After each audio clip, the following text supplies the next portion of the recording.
Now that you see my tentacle arm, I have to ask you, am I a mermaid?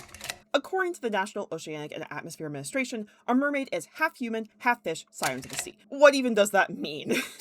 Humans, you already know what humans are, that's you. So let's look at the sea. Merriam-Webster's 1A definition is, quote, a great body of salt water that covers much of the earth. Broadly, the waters of the earth as distinguished from the land and air. That doesn't help us. Let's look at fish. Fish is 1A, an aquatic animal usually used in combination. So fish maid, hue fish.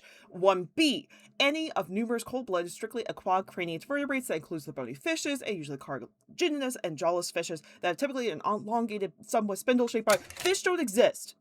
Okay, fish don't exist. We talk about cladisticks. Those who are in support of cladisticks support a scientific classification, a system, a species based on clades. Clades being a common ancestor. From Megan Bartels, we have this nice chart showing all these connecting ancestors. According to cladists, fishes and frogs and mice and birds and lizards should all be fish if we're going by ancestors. However, Bartels is biased for keeping the term fish and not offering a counter definition.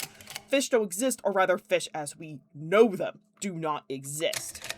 Let's go back to that really long-winded definition. It has the word fish in the definition.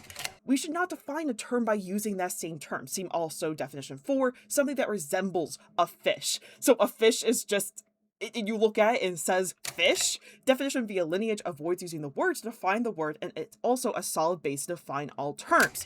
However, from the University of California's Museum of Paleontology's Introduction to Cladistics, quote, note that it is not enough for organisms to share characteristics. In fact, two organisms may share a great many characteristics and not be considered members of the same group. For example, consider a jellyfish, starfish, and a human. Which two are most closely related? The jellyfish and the starfish both live in the water, have radial symmetry, and are vertebrates, so you might suppose that they belong together in a group. They also have the fish ending discussed before, but no! That would not reflect their evolutionary relationships. The starfish and human are actually more closely related than the starfish and the jellyfish. Now, we are not going to go in the starfish tangent today. We are not doing that. Instead, we're going to go back to mermaid, okay? Half human, half fish, sirens of the sea. Let's go to human. If a human and a starfish are closely related, then is a human a fish? Human also has the word in its definition. 1, characteristic of humans. 2, consisting of or involving humans. 3, having human form or attributes. A mermaid is a half mystery, half non-existent definition. So, am I a mermaid? What even are words? What even are you?